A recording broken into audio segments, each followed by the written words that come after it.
leadership begins the moment your life, your actions, and your communication and your example all come together and influence the people around you.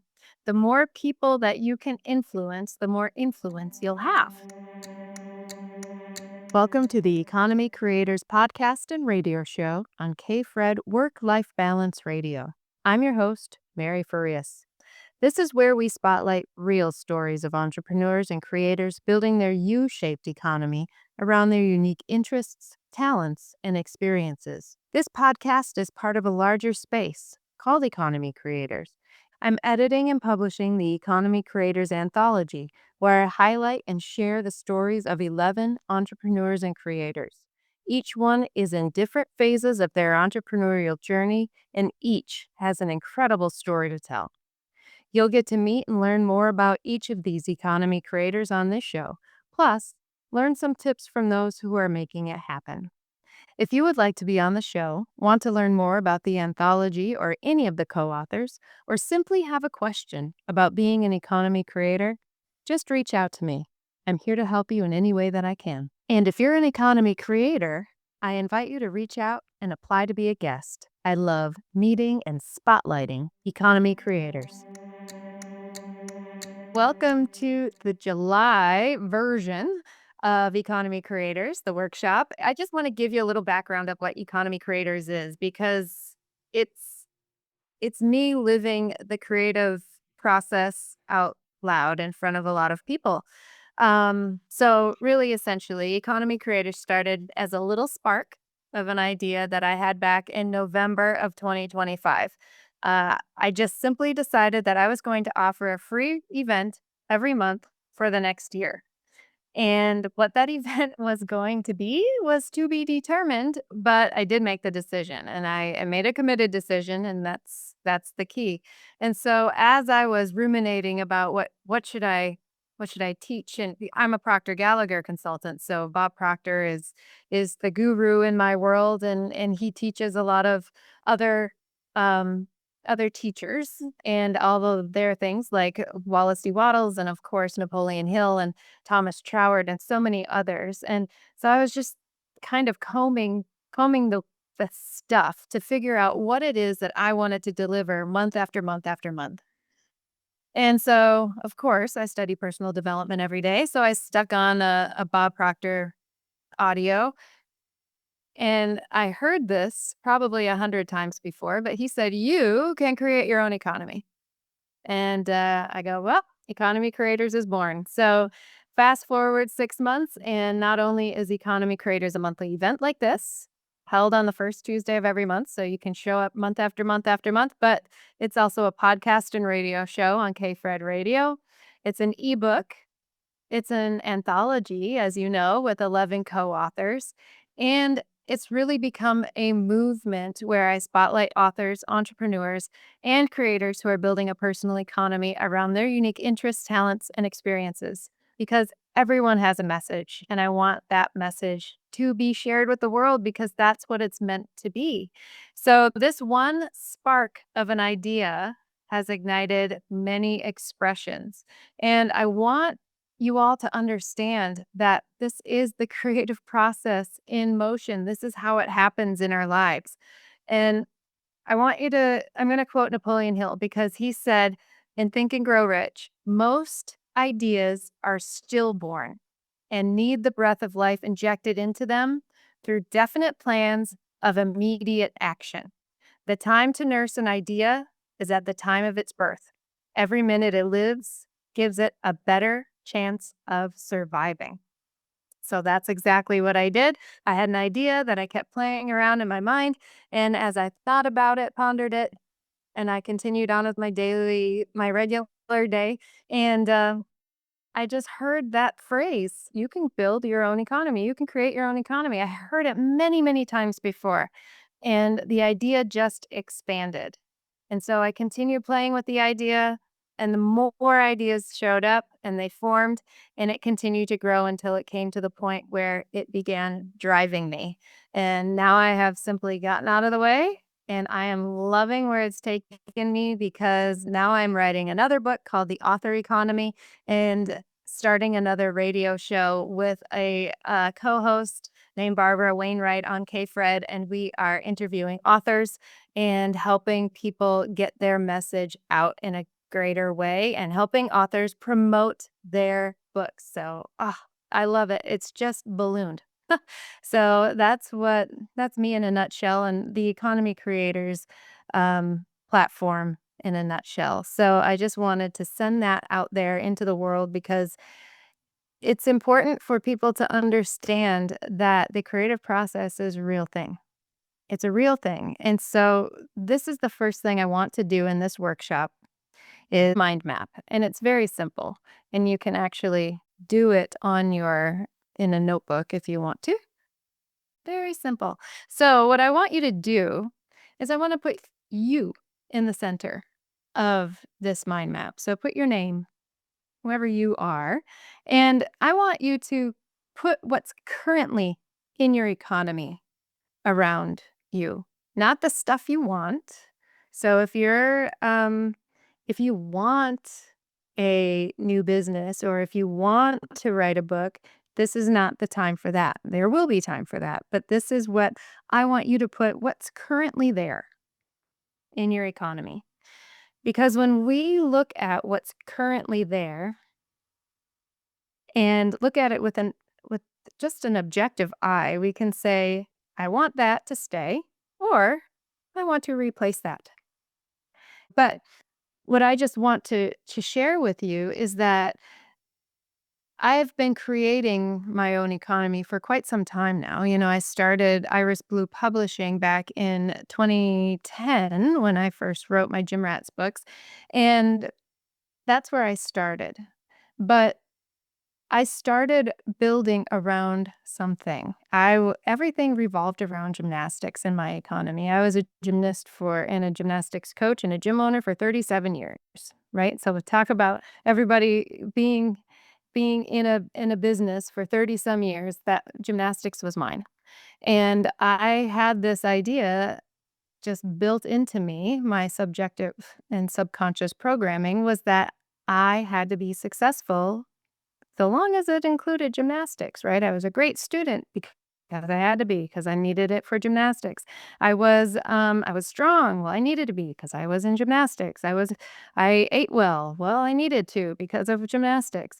I wrote gymnastics books. I started the publishing company so I could get the gymnastics message out, right?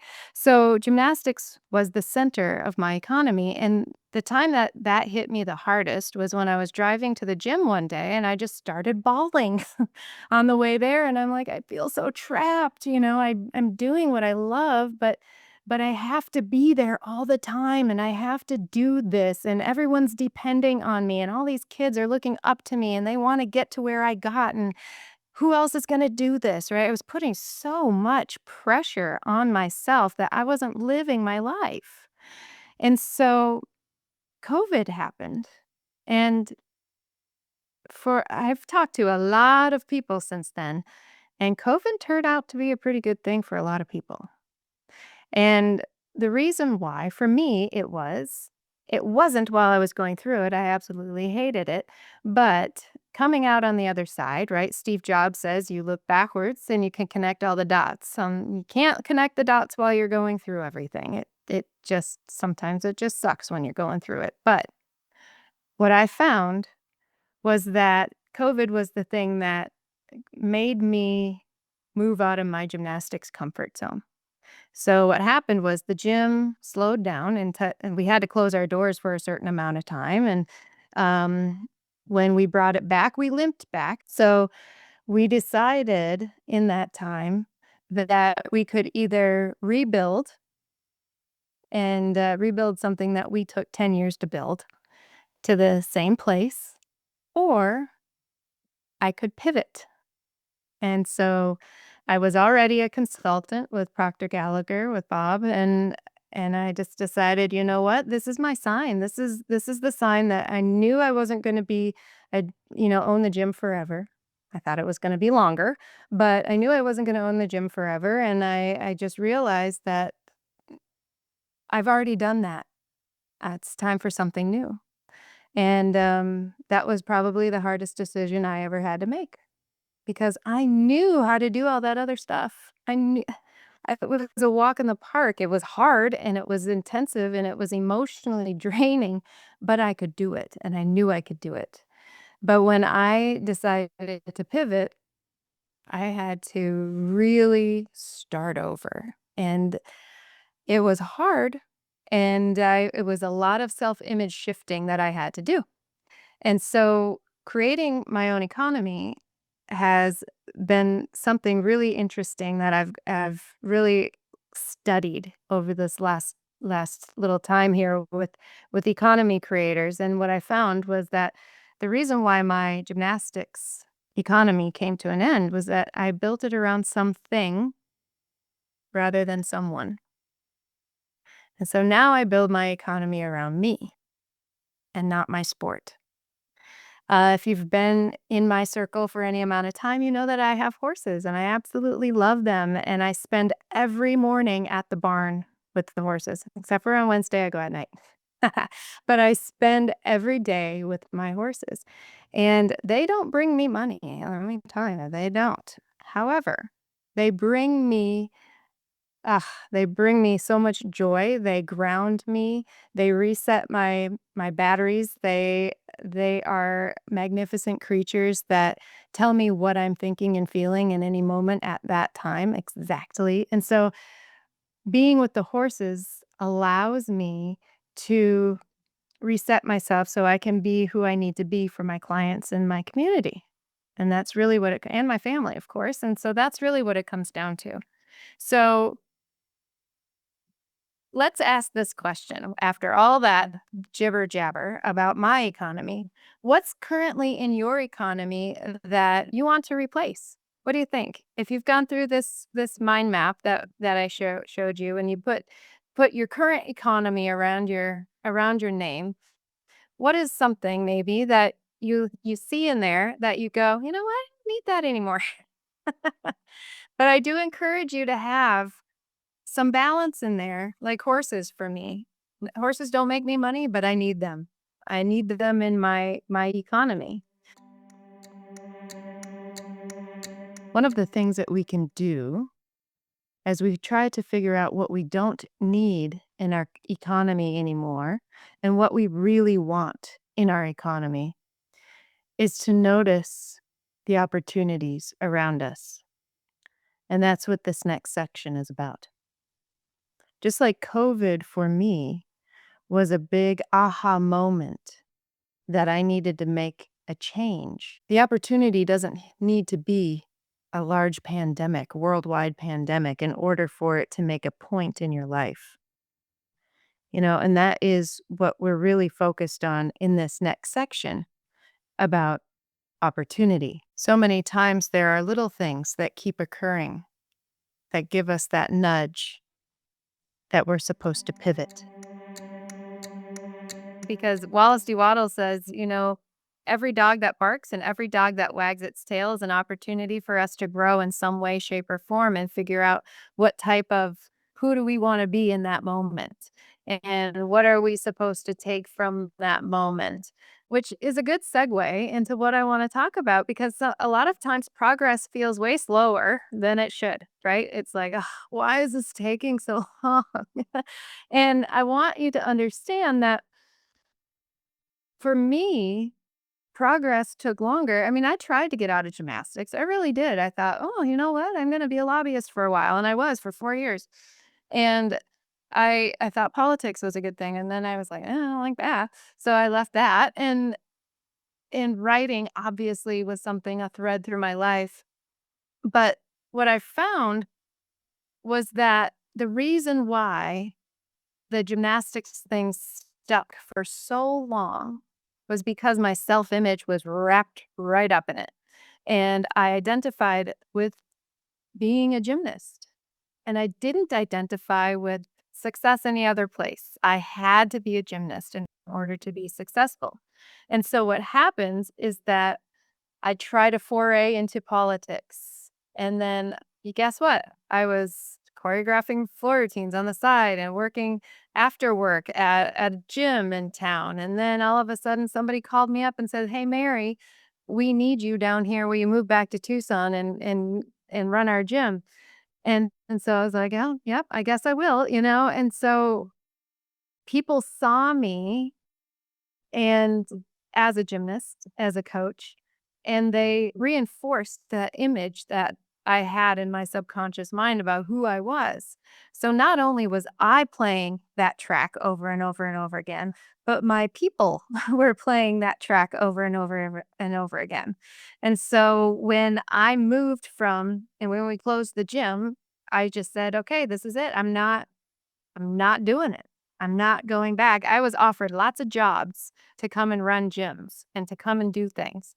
And I consciously had to say no because I knew that if I didn't separate myself from the sport almost completely, or pretty much completely, that I would get sucked back in because my old programming would take over and it would just be easy and that would be my comfort zone. And then I would be in the same place over and over and over again. So what I had to do was create a new self-image. And it wasn't easy. It took a lot of diligence and it took conscious effort because when people come to you and say and when your business is fledgling and it's just starting out and people are coming to you and saying, "Hey, Mary, do this for us." And I said, "I can't. I just can't. I can't do it." And they're like, "Why not? You're not doing anything, right?" That's because I can't. I cannot go back to that image. So that was the single most, if I look back, that is the single most important thing that I did was to craft a new self-image and stay true to it. So as you are moving into a new piece or adding a new part of your economy, we need to start creating self-image scripts or at least a vision board or something that will remind us of who we're becoming rather than who we were. Otherwise, who we were is going to take over again. It's the way that it works. So our self-image sets the boundaries of individual accomplishment. Maxwell Maltz said that in his incredible book, Psycho-Cybernetics. I don't know if you haven't read it, read it. It's incredible. Being the author of our self-image is a really empowering piece of moving forward into self-development. And so what I've found is I've moved through this economy creators foray, I guess I'm going to use that word again. I found that first we have to lead ourselves. We have to decide who we're going to be. We have to decide what that looks like. And then we have to big fat give ourselves a command and follow it. Bob Proctor says self-discipline is giving yourself a command and following it. And so when we decide who it is that we're going to be and decide what that looks like and decide to execute that, that is when we are leading ourselves.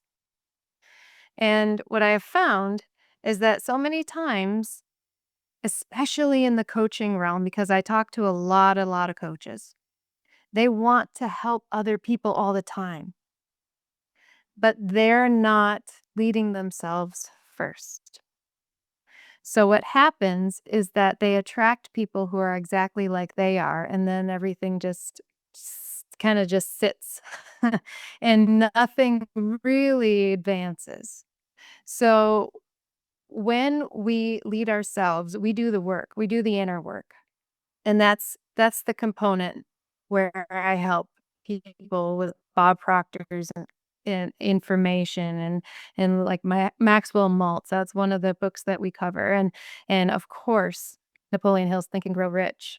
So leading ourselves first and really studying and understanding universal law and understanding how that works and how relationships work and actually doing the work is so key. And then we can move into leading our economy and writing books about it and creating authority assets about it and helping, create things that will help the people that we want to lead. and getting our name out there, going on podcasts, going on radio shows, and things like that. Because building our economy, I I'm all for multiple sources of income. I think, writing a book is one of the best ways to keep getting paid all the time, right? And it's just such an important piece of building your own economy is creating authority assets, one that helps you stand apart from other people because you are unique, you have your own message, and you're the only one who can share it for real. And it brings in more opportunity. And it's not always just, I'll give you this book and you'll give me money.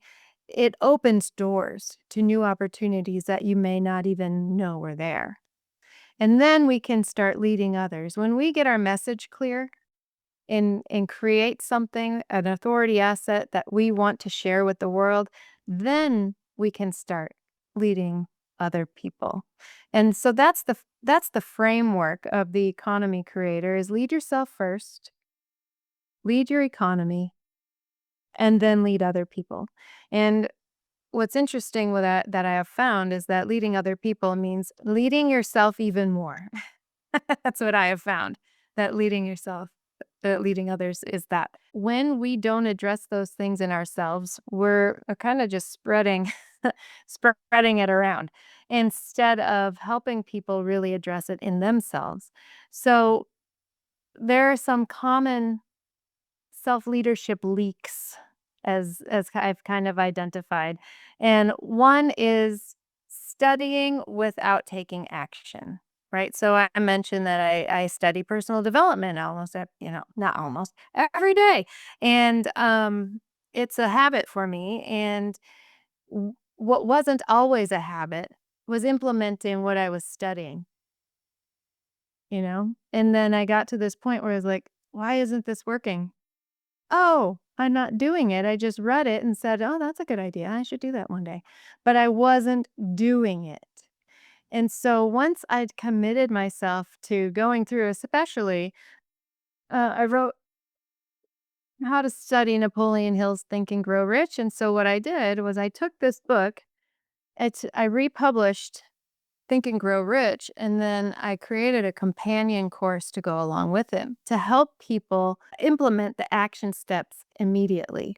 And as I helped them do that, guess what I did? I helped me do that. And so teaching ourselves to implement the good ideas that we come across is key. So overconsumption of personal development material, it's a thing without taking any action. It's just as good as not reading it at all or not listening to the podcast at all. We need to take the action on it. Then there's imposter syndrome. We've heard of that, where we think, "Oh, who am I to help somebody? Who am I to write the book? Or who am I to insert whatever it is that you want to do?" That's your old programming coming back to bite ya. That's really what it is. If you have a desire to become or to do, you have the power to do it. When you have the power to do it, you have the possibility in you already, which means imposter syndrome isn't really a thing unless we're not taking action steps toward becoming that version who wrote the book, who has the podcast, who has the business that you really want. We need we need to take the steps. It's just acting in that vein. And you can't get to the top of the staircase without taking the first step. Let's take selling a house. If you want to be the person who sells the house, then you don't just sit there and go, I want to sell the house. You have to pick up the phone and call a real estate agent.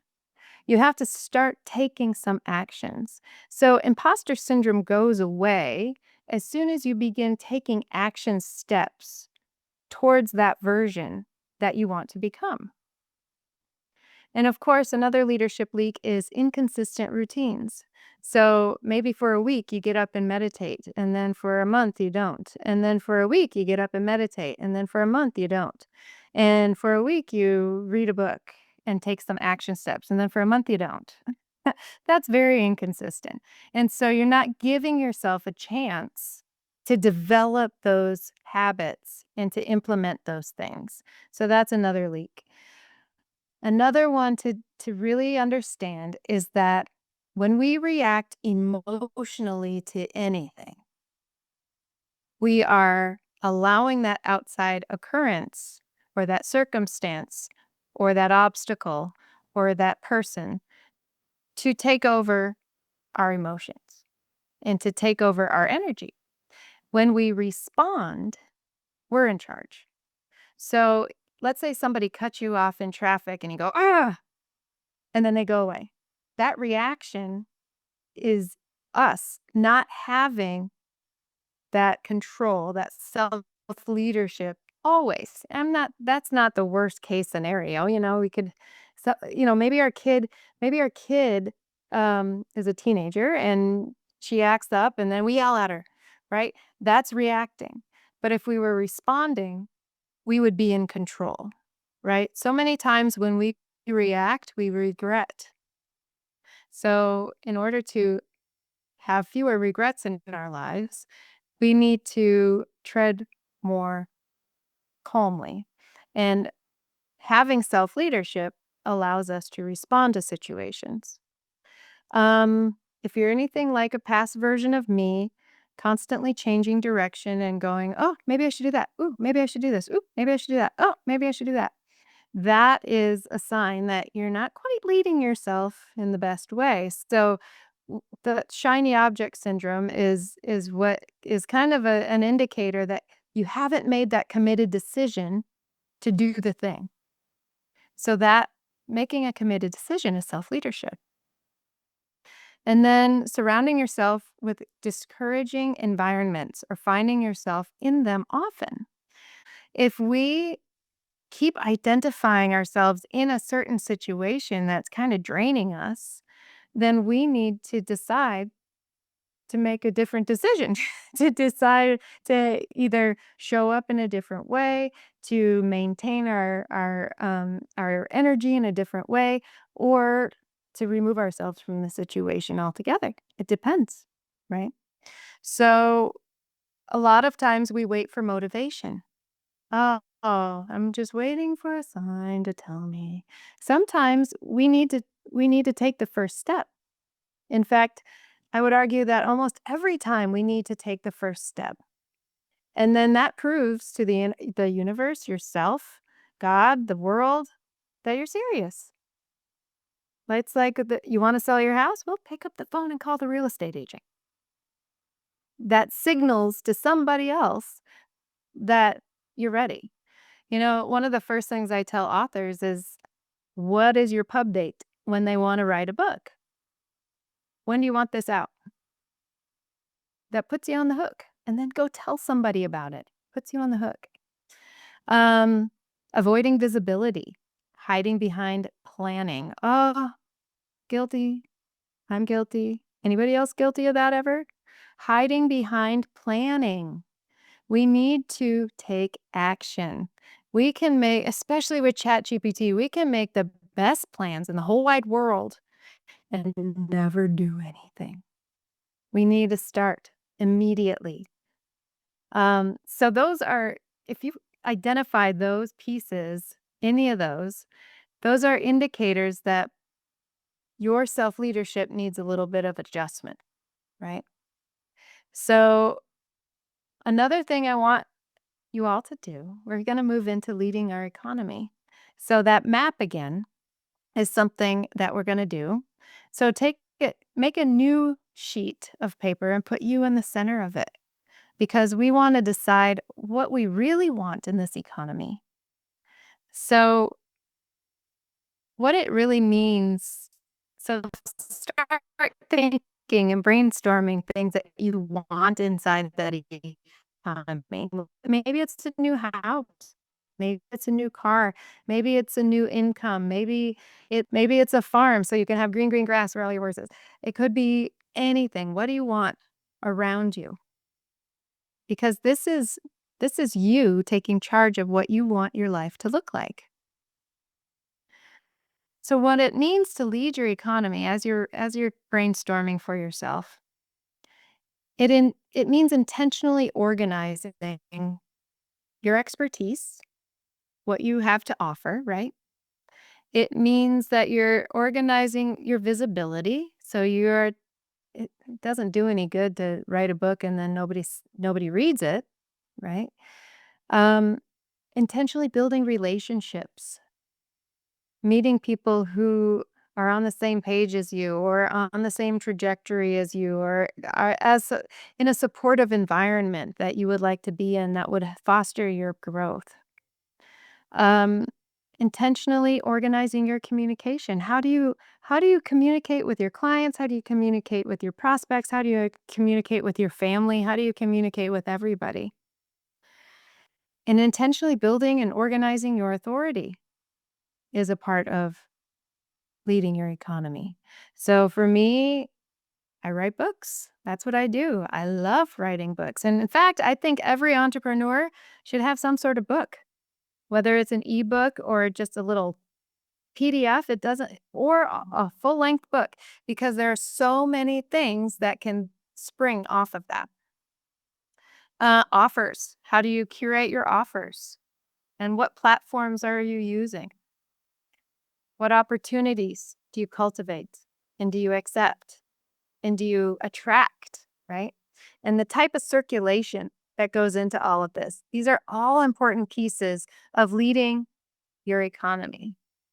So, one of the things, as I mentioned, I was a gymnast forever, and that was the center of my world. But Wallace D. Wattles tells us we have to move beyond our comfort zone. We have to do more than what is required of us in any given time to grow larger than our present place.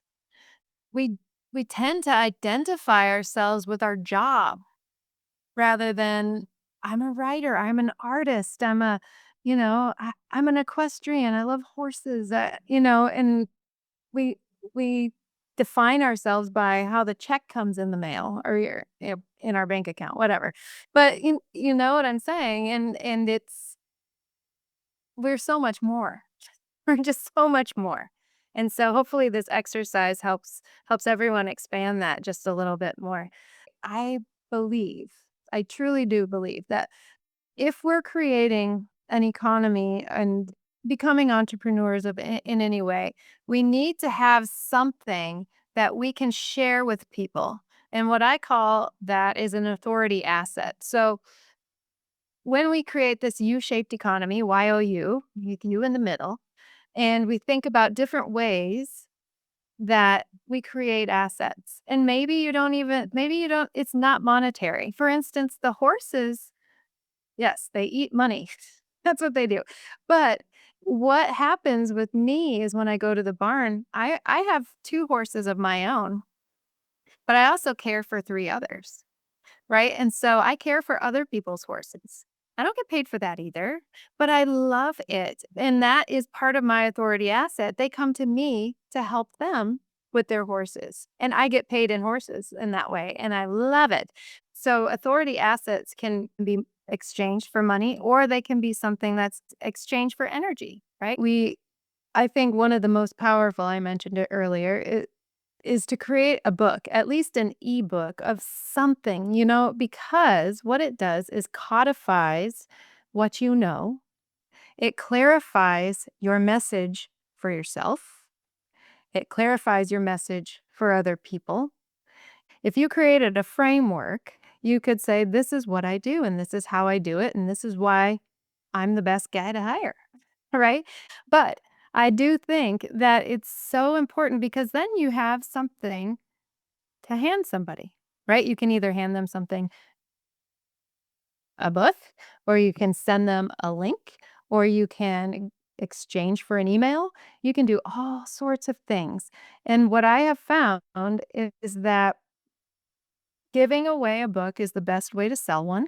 It's also a huge door to open up our opportunities for other things. If I didn't have a book, if I didn't have a publishing company, I wouldn't be on the radio. That's just the way it is. It's absolutely true. So, A book, when you clarify your message, clarifies it for people, but for you especially. And that is really important to organize your thoughts around what it is that you're building. And I touched on this at the beginning is that one idea can just springboard into so many different expressions and become an economy of around itself, right? So think about a piece of your economy that you want to develop. You could create an ebook around it. One of my clients came to me and says, I don't know what to write an ebook about. And what I asked him was, what do people come to you the most for? What do you help people the most with? What do you have the most to say about? Right? He was overthinking the whole thing and he goes, oh, well, developing relationships in business, of course. And I was like, could you write 10 steps on how to do that? And he goes, yep. And he's like, the book wrote itself. So it doesn't have to be this big, profound thing. You are unique. You are someone who has experiences that nobody else has. And so, what is something that you do that a lot of people don't do that you could help them with? That's really what it comes down to, and what's good about ebooks is that you can write a million of them, an ebook can turn into a workshop, it can turn into social media posts, it can turn into a blog could turn into a book, magazine articles, videos, podcast conversation. You could create a little quiz out of it. I did that. You could do a radio show like I did. You could do email discussions with your email list. You could create mastermind conversations or community conversations or an anthology, for instance, coaching opportunities, collaborations. You could do so many things. And ebooks turn into longer books, and longer books turn into speaking engagements, and speaking engagements turn into more money and more opportunities, and a lot of times more books. So there are so many things. I just think books are a really important way to go. And with this digital world, like what I did with this one, I just put a QR code at the end of each chapter that linked to my course, my free course. And so now people are reading my book and they're going to my course. So this multimedia age is so valuable for information sharing, right? The third step in creating this economy of yours is to lead others. So that's what we do when we have a message, when we write a book, when we get up on stage and we share our message with the world. We're leading other people. So what does it mean to lead other people? We don't just say, "Hey, do this, do that, do the other thing. You should do this." Leading people is managing them to grow to a higher level, right? It's not just telling people about a bunch of things what to do. It's showing people how to do it by doing it yourself. Leadership begins the moment your life, your actions, and your communication and your example all come together and influence the people around you. The more people that you can influence, the more influence you'll have.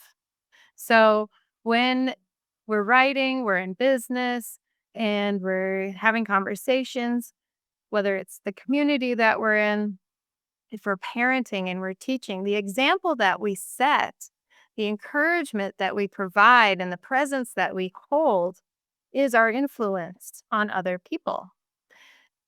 So people really respond to people when they see that they're actively doing what they're telling other people to do, or they have actually done the thing that they're suggesting that people do. You probably wouldn't want to listen to me teach a gymnastics skill if I'd never done it myself or if I didn't learn how to do it, right? There is no way that you would want me to teach a cartwheel to you. So we need to start doing the things that we're suggesting that other people do. So many times we want to lead other people before we do the internal work first.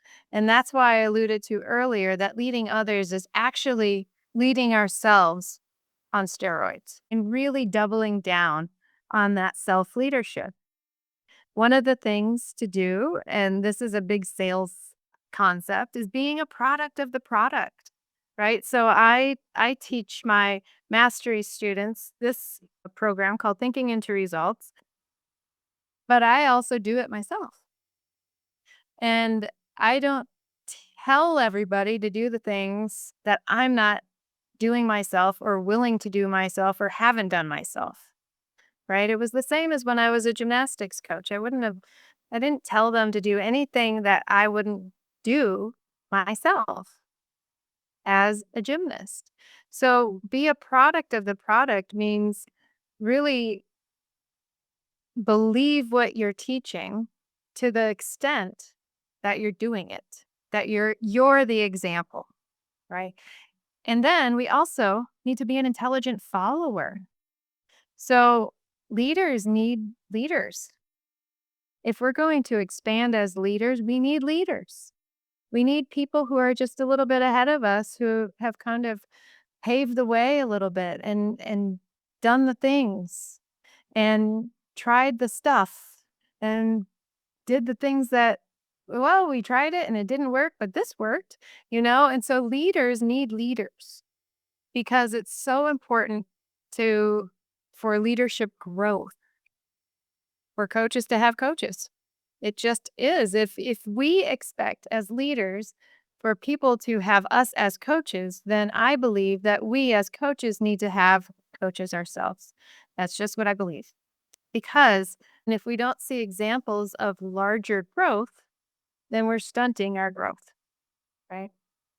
So the last part is really important and near and dear to my heart, and it comes from Wallace D. Wattles and The Science of Getting Rich, is the impression of increase, leaving everybody better off for having come across you than when, they're better off now for having had this conversation with you, for sitting next to you on a plane than they were if they hadn't, right? So when we make it our goal to leave everyone we encounter with the impression of increase, we activate the law of cause and effect or the law of reciprocity, right? It's simple gestures like smiling. When we smile at somebody, they smile back. Or maybe not that guy, but that person will. So it goes to show that the more that we put out good energy, we're talking about energy in this group, the more we put out good energy, the more good energy that comes back to us and the more fulfilling our life is.